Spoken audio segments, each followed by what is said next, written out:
Students, welcome to ये channel. और आज हम स्टार्ट करने जा रहे हैं नंबर सिस्टम का पार्ट 2। जैसा कि आप लोग देख चुके हैं कि पार्ट 1 में हम जितने भी बेसिक कॉन्सेप्ट थे नंबर्स के वो सारे पढ़ चुके हैं, जिसमें natural number, whole number, rational number, irrational number, real number, जितने भी नंबर है, इवन और जितने भी नंबर है वो सारा बेसिक कॉन्सेप्ट हम पढ़ चुके हैं। तो आज जो हम स्टार्ट करने जा रहे हैं नंबर सिस्टम का पार्ट 2 स्टार्ट करेंगे, जिसमें हम एक्सरसाइज 1.1 सॉल्व करेंगे। तो चलते हैं क्वेश्चन की तरफ। तो यहाँ पर जो हमारा पहला क्वेश्चन है, वो पहला क्वेश्चन ये है, is zero a rational number? Is zero a rational number? Can you write it in the form of p by q where p and q are integers and q is equal to zero. कहने का मतलब ये है यहाँ पे कि जो zero है, इस क्वेश्चन में हम समझेंगे, कहने का मतलब ये है कि जो जीरो है क्या वो एक रैशनल नंबर है, और अगर रैशनल नंबर है तो क्या हम उसको p by q की फॉर्म में लिख सकते हैं, और जो q है जो कि डिनोमिनेटर में आता है, क्या वो जीरो है? ये इस क्वेश्चन में पूछा गया है, तो इसको सॉल्व करेंगे।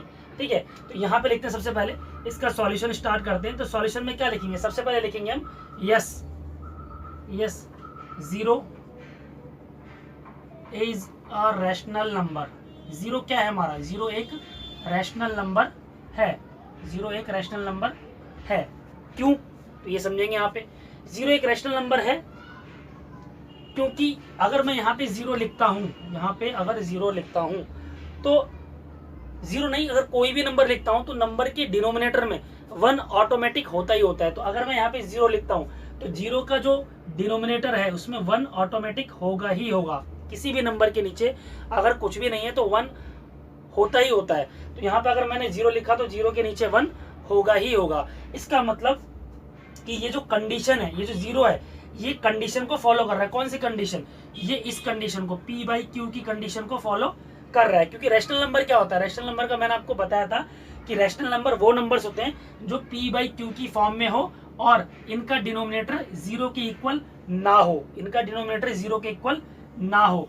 तो यहाँ पे जीरो है और जीरो के नीचे वन है, क्योंकि किसी भी नंबर के नीचे वन होता ही होता है, चाहे वो जीरो हो या वन हो, टू हो, थ्री हो, कोई भी नंबर हो, सबके नीचे वन होता है, डिनोमिनेटर में वन होता ही होता है। तो यहाँ पे जीरो लिखा, जीरो के नीचे वन होता है और ये p by q की फॉर्म में है, और इसका जो डिनोमिनेटर है q वो नॉट इक्वल टू जीरो है। इसका मतलब जीरो जो क्या है, एक रैशनल नंबर है।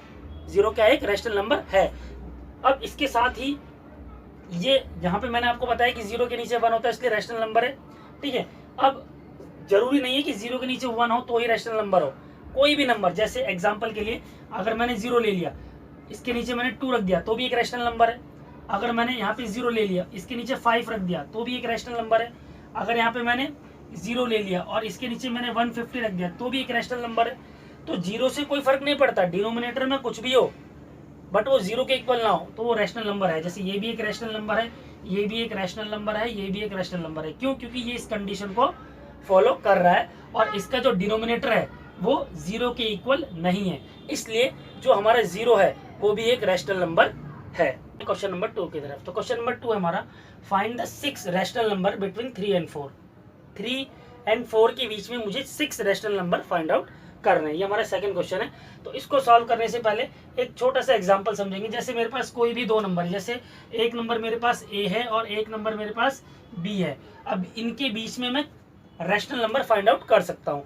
दो भी रैशनल नंबर निकाल सकता हूँ, 3, 4, 5, कितने भी रैशनल नंबर यहाँ पे मैं इन दोनों के बीच में फाइंड आउट कर सकता हूँ। अब यहाँ पे क्वेश्चन ये बनता है कि कोई भी दो नंबर है, उनके बीच में मैक्सिमम कितने रैशनल नंबर फाइंड आउट कर सकते हैं। तो यहाँ पर ये समझना बहुत जरूरी है। यहाँ पर a और b या कोई भी दो नंबर के बीच में हम infinite number of rational number find out कर सकते हैं।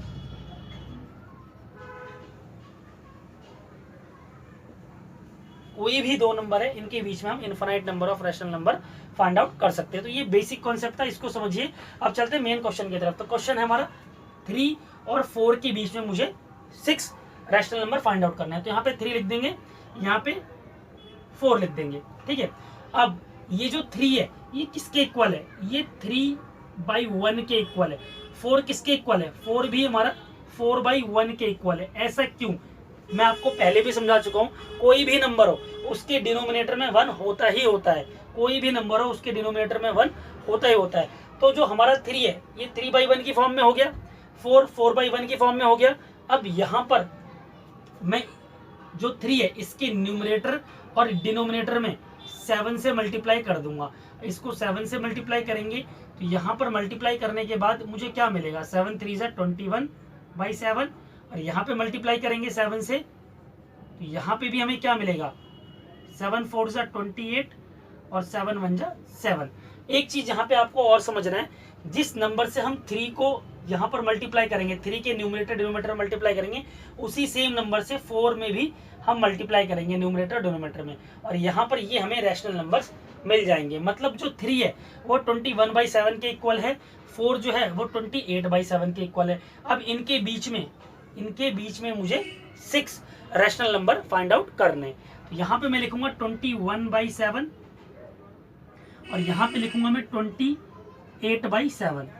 अब इनके बीच में 6 रैशनल नंबर कौन से हैं, तो यहाँ पर होगा 22/7, 23/7, यहाँ पे 24/7, 25/7, 26/7 एंड 27/7। तो यहाँ से हम देखेंगे कि 21/7 और 28/7 के बीच में 6 रैशनल नंबर हमें फाइंड आउट करने थे, और ये 1 2 3 4 5 6 रैशनल नंबर हम यहाँ पे फाइंड आउट कर चुके हैं। अब एक चीज और समझने वाली बात है, बच्चे ये पूछते हैं कि सर यहाँ पे 7 से ही मल्टीप्लाई क्यों किया, यहाँ पे 7 से, यहाँ पे 7 से मल्टीप्लाई क्यों किया। तो इसका आंसर भी मैं आपको देता हूँ। अगर यहाँ पर मैं 7 से मल्टीप्लाई ना करके अगर 6 से मल्टीप्लाई करता तो मुझे क्या मिलता, जैसे यहाँ पे देखेंगे 3 × 6 और 1 × 6, यहाँ पे मुझे मिल गया 18/6, और यहाँ पे अगर मैं करता 4 × 6 और 1 × 6 तो मुझे क्या मिलता 24/6।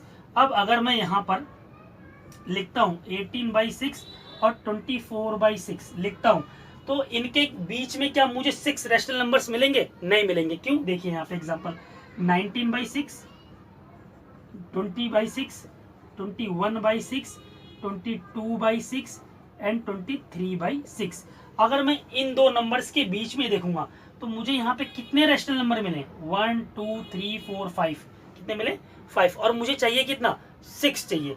तो ये चीज यहाँ पे जो है गलत हो जाती है, तो ये चीज यहाँ पे एप्लीकेबल नहीं होगा। अगर हम 6 से मल्टीप्लाई करते हैं तो एप्लीकेबल नहीं होगा, 5 से करते हैं तो भी आंसर नहीं मिलेगा, 4 से करते हैं तो भी आंसर नहीं मिलेगा। तो कितने नंबर से मल्टीप्लाई करेंगे, कौन से नंबर से मल्टीप्लाई करेंगे कि मुझे यहाँ पे जो रैशनल नंबर हमें पूछा है, 6 पूछा है, 5 पूछा है, जितने भी रैशनल नंबर पूछा है उसका मुझे यहाँ पे आंसर मिल जाएगा। तो जैसे यहाँ पे मैं आपको बताऊंगा कि अगर मुझसे 6 रैशनल नंबर पूछा है तो मैं उससे एक नेक्स्ट नंबर, मतलब 6 पूछा है तो यहाँ पर 3 और 4 में 7 से मल्टीप्लाई करूंगा।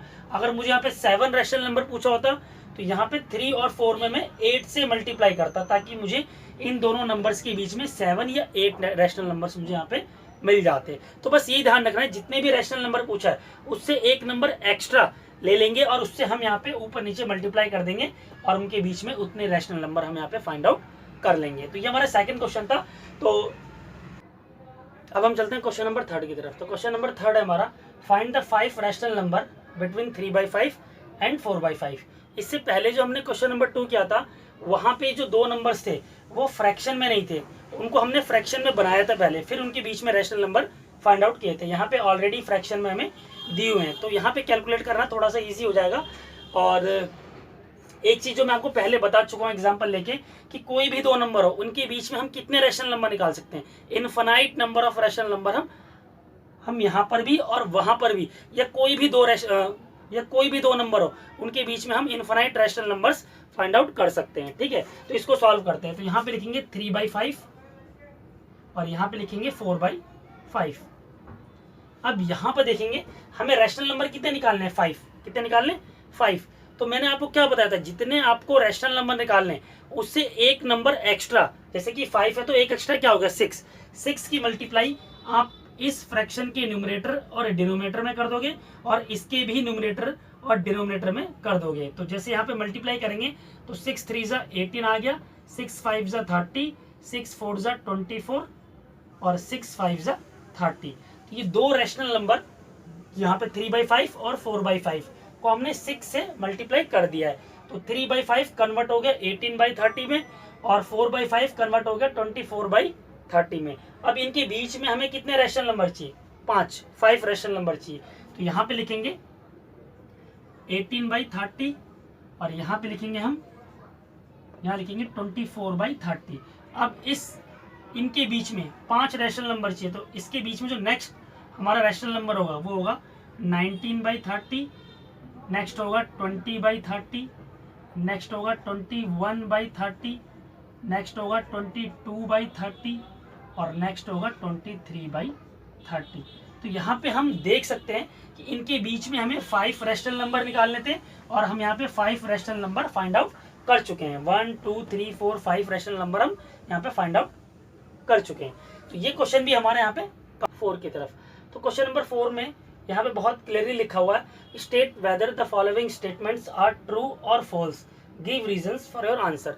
यहाँ पे जितनी भी स्टेटमेंट्स हैं उनको हमें चेक करना है और ये बताना है कि वो स्टेटमेंट्स ट्रू हैं या फॉल्स हैं विद रीजंस। ठीक है, तो इनके सॉल्यूशन की तरफ चलते हैं। तो हमारा जो पहला स्टेटमेंट है, पहला स्टेटमेंट क्या है? Every natural number is a whole number.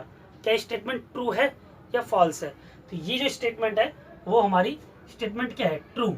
क्यों ये स्टेटमेंट ट्रू क्यों है? क्योंकि जो हमारे नेचुरल नंबर है वो कहाँ से स्टार्ट होते हैं? वो 1 से स्टार्ट होते हैं, 1 से स्टार्ट होते हैं, 1 2 3 और आगे कंटिन्यू करते हैं। और होल नंबर कहाँ से स्टार्ट होते हैं? होल नंबर स्टार्ट होते हैं 0 1 2 3। होल नंबर 0 से स्टार्ट होते हैं, नेचुरल नंबर 1 से स्टार्ट होते हैं। ये मैं आपको पहले पढ़ा चुका हूँ। तो यहाँ पर every natural number is a whole number, यहाँ पे हमें दिख रहा है कि जितने भी नेचुरल नंबर है वो सारे के सारे होल नंबर हैं। तो जो पहली स्टेटमेंट है वो हमारी क्या है? ट्रू। ठीक है, तो नेक्स्ट स्टेटमेंट की तरफ चलते हैं। सेकंड स्टेटमेंट क्या है? Every integer is a whole number. Every integer is a whole number. तो क्या हर एक इंटीजर होल नंबर है? फॉल्स। तो इसका आंसर है फॉल्स। क्यों? तो देखते हैं अभी हम। इसका आंसर है फॉल्स। क्यों? क्योंकि इंटीजर्स क्या होते हैं? इंटीजर्स हमारे वो नंबर्स होते हैं जो नेगेटिव से स्टार्ट होते हैं और पॉजिटिव तक जाते हैं। जैसे यहाँ पे ये नेगेटिव इन्फिनिटी बना दिया और यहाँ पे ये स्टार्ट हो गया नंबर नेगेटिव इन्फिनिटी। अगर हम नहीं भी बनाते और हम यहाँ पे बनाते हैं जैसे -2 -1 0 1 2, ये नंबर आगे चलते जाते हैं। तो इंटीजर्स क्या होते हैं? जो नेगेटिव नंबर से हमारे पॉजिटिव नंबर तक जितने भी नंबर्स होते हैं वो सारे के सारे नेगेटिव इंटीजर्स होते हैं। लेकिन होल नंबर क्या होते हैं? होल नंबर हमारे 0 से स्टार्ट होते हैं, 0 1 2 3। ठीक है, तो जितने भी इंटीजर्स हैं वो होल नंबर नहीं है, होल नंबर नहीं, क्योंकि इंटीजर नेगेटिव से पॉजिटिव जा रहे हैं और होल नंबर में क्या होता है? 0 से स्टार्ट होकर पॉजिटिव नंबर्स तक जाता है। तो यहाँ पर ये हो सकता है कि every whole number is a integer, ये हो सकता है, but every integer is not a whole number. ठीक है, तो यहाँ पे यही पूछा है every integer is a whole number, तो इसका आंसर है फॉल्स, कि हर एक इंटीजर्स होल नंबर नहीं होते। तो ये आपको क्लियर हो चुका होगा। अब नेक्स्ट चलते हैं हम स्टेटमेंट नंबर 3 की तरफ। तो स्टेटमेंट नंबर 3 क्या है? Every rational number is a whole number. Every rational number is a whole number. क्या ये ट्रू है? नहीं, ये स्टेटमेंट फॉल्स है। क्यों? तो यहाँ पे देखेंगे इसका सॉल्यूशन।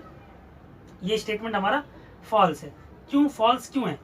तो यहाँ पे देखेंगे कि जो हमारे रैशनल नंबर होते हैं, जो हमारे रैशनल नंबर होते हैं वो हमारा p/q की फॉर्म में होते हैं, p/q की फॉर्म में होते हैं और वो नॉन टर्मिनेटिंग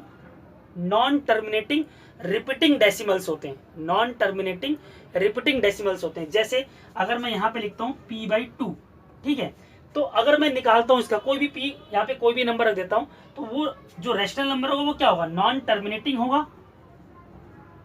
नॉन टर्मिनेटिंग मैं आपको पहले बता चुका हूँ, जो नंबर्स जो हैं चलते ही जाते हैं, कंटिन्यू चलते ही जाते हैं। ठीक है, और क्या होते हैं? रिपीटिंग होते हैं। क्या होते हैं साथ में? रिपीटिंग।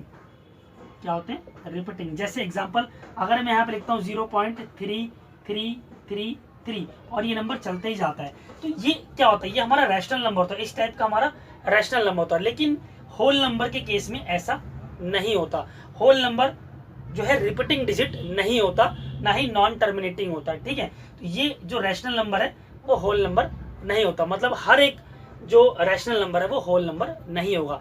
जैसे कि अगर हम कुछ एग्जांपल देखते हैं 0 1 2 3, तो ये क्या है? ये भी एक रैशनल नंबर है और साथ में होल नंबर है। तो ये जो होल नंबर है 0 1 2 3, ये एक रैशनल नंबर हो सकते हैं, but every rational number is not whole number. हर एक रैशनल नंबर होल नंबर नहीं होगा।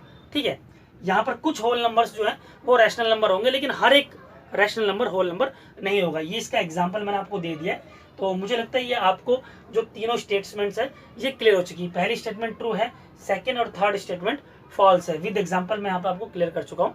तो इसको आप देखिए और इसको आप समझिए।